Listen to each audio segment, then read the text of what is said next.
弘中正樹さん、当時5歳。爆心地からおよそ 3.5 キロ離れた小井町の自宅近くで被爆しました。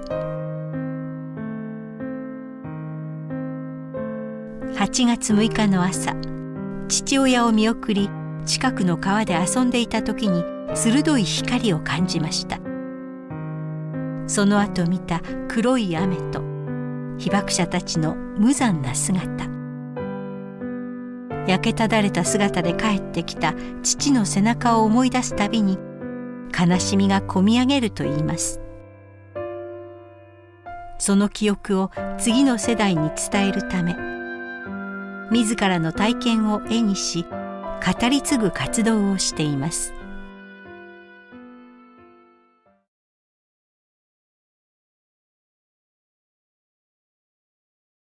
私の記憶ではね、朝8時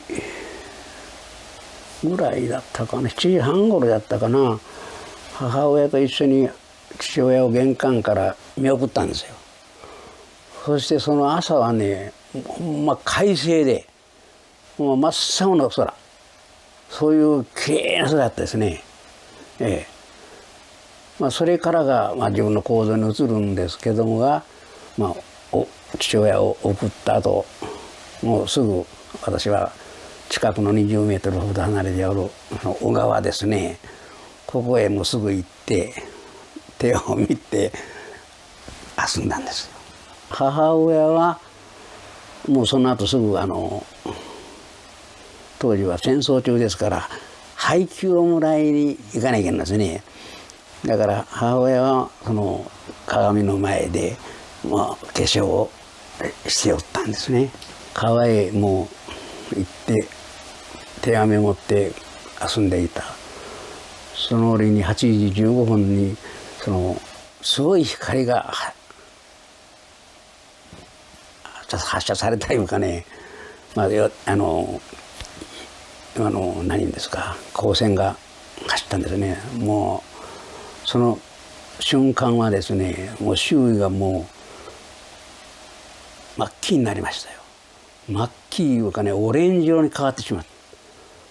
た。それは私はね、もうその折はね、ちょっと背中を向けとったから、だからそれでも目の前がもうオレンジ色にパッと変わるわけですからね、それは目をつむりましたよ。その後に起こったことが原子爆弾がその炸裂した音、鈍い音ですね。それがほんま3秒か4秒言いますか、オレンジ色の色が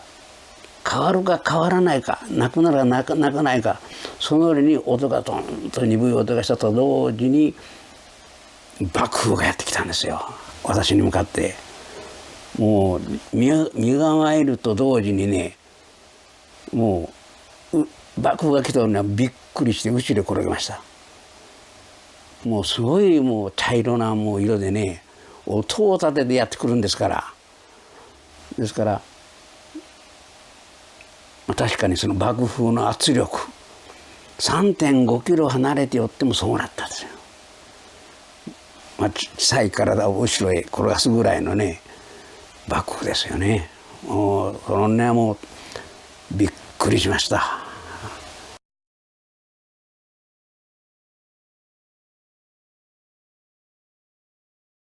弘中さんのお父さんが小井の小学校で休んでおられるから迎えに行ってあげてくださいってから教えてくれたんですよ。それから母親も私たちもちょうど支度をして、そして小学校へ向かうんですが、母親も探してももう見えないからもう帰ろうと言って我が家に向かったんですね。本当に私も寂しい思いをしましたが、母親はどんなに気持ちだったんだろうかなということを私も感じます。そして家へ帰りました。そうしたらね、私たちも炊事場の方の勝手口の方から入ったんですよ。そうしたらね、親父が座っとったんですよ。その姿を見てびっくりしました。本当にもう皆さんと同じようにね、全身やけどね、これがお父さんかな、びっくりしました。父ちゃんどうしたんか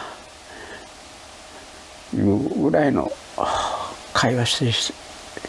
上がったと思います。母親もびっくりしてからね、涙出してから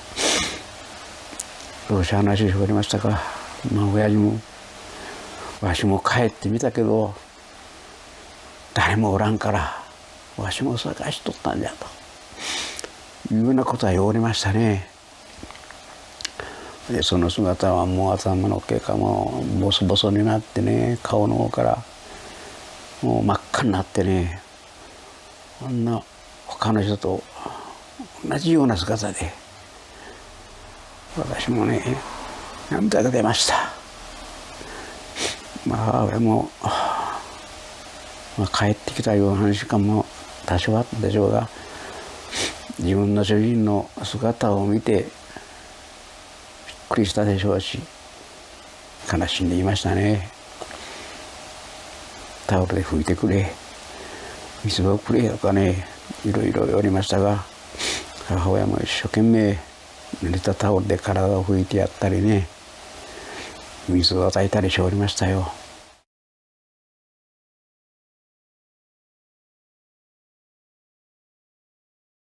背中がね、もうそれこそひどかったんですね。いうのは通勤電車の中でね、多分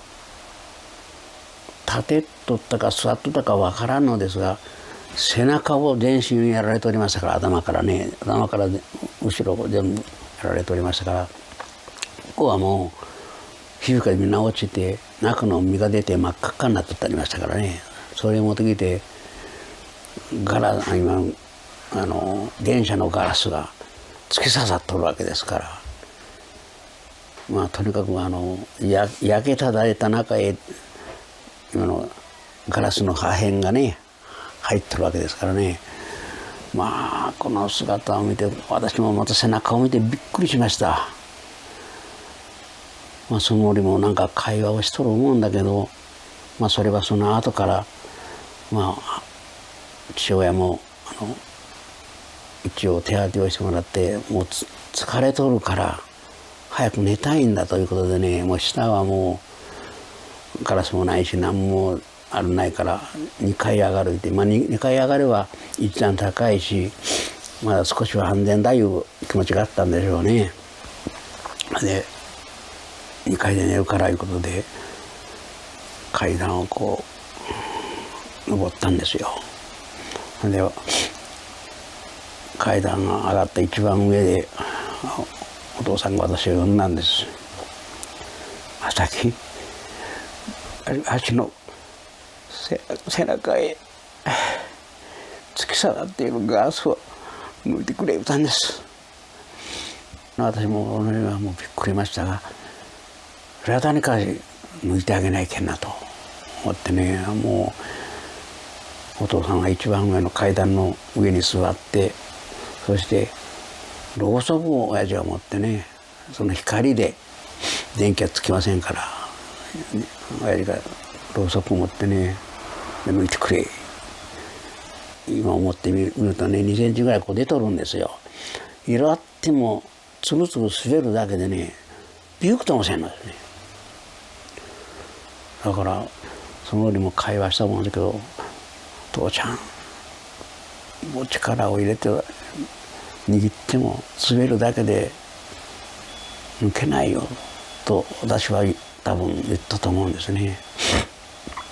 そしたらお父さんが言ったことに、正木ならペンチを持ってこいと言ったんですよ。はあ、ペンチか。ペンチは1階の道具箱の上ありますから、ペンチを持って上がりました。そしてペンチを持ってですね、ガラスへ挟んで、挟むも5歳の手かペンチが大きいかどっちかわからんような手ですよね、まだ。ですけど、5歳の手でもペンチを一生懸命握ってね、こう抜こうと一生懸命力を入れてね、やったんですけどね、もうびくともしなんですね。何回も何回もやってみて、先の方がチン言うて言うのを覚えとるんですよ。一箇所だけでね、少し大きく出たとこを挟んでちょっとやったら一番先の方でもちょっと割れたんかもわからないですね。ああ、少し取れたんだなというようなことで、私の手にはもう子供の手には全然手に負えないから、お父ちゃんもう僕には取れんよと言ったと思うんです。そうしたら母親に変わったんです。母親が本当にどの程度抜いたか私も見ておりません。分かりません。私よりは力がいいから少しは抜いたと思うんですがね。そういう処置をして父親はすぐ多分横になったと思います。そういうところまで私たちはやったんですね。でその折にね、やっぱし後からそういうことを思えばですね、人間はやけどを体の3分の1をしたら大体なくなるらしいんですね。だから自分の親父は全身やけどですから、もう多分自分はもう時間の問題言いますか、自分の命はもう短いいうことをね知って、そして私に背中を見せたんかなというように私は後から感じたんです。わしの被爆の背中の両体はよく見とけと、原子爆弾でやるとこうなるんよというようなことを見せつけたんかなというふうに私は感じたんですね。そしてそのまま母親に僕のお手伝いしてもらって、私はもうその後は寝てしまいましたね。生きておるのは明くる日の午後までですからね。ですから朝起きてみたらもう母親がお父さんのそばに寄って思いかなんか飲まし終わりましたからね。懇意にしておった町内会の会長さんで貞森さんいう方がおられたんですが、そのとこへ話しに行って来てもらってね、母親とその町の会長さんが一緒に見守っていましたよ。そういう中でだんだん状態も悪くなって、その後に私はね父親のそばから離れたんですよ。悲しい面もあるし、そして町内会長さんも来てくれとるし、そういう人がおる前で自分が声を出して泣くとか悲しい姿を見せたくなかったんですね。町内会さんが来てくださってから私はもうその場を離れて外の軒下まで行ったんですがね。で軒下で母親たちが会話書の声も聞きました。母親の方から「正樹早く声来なさい、お父さんがもう亡くなるよ」というふうなことをね言って、私を何回も呼んだんですよ、部屋の中から。でも私もしょうがないこらえながらね外で泣いておったんですが、亡くなったよいうことをね母親が言った折には本当に悲しかったです。当に親と別れることがね、こんなに悲しいもんかな、辛いもんでかなということを悟りました。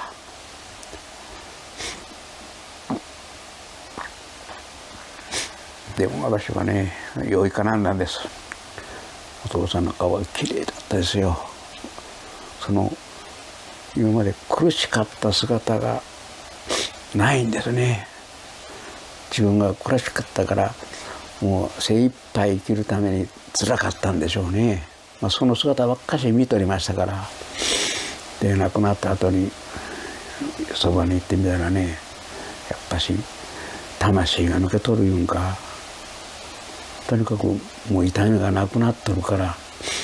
本当の今まで一緒にいた俺の楽しかった俺のこの姿の顔の表情にね戻っておりました。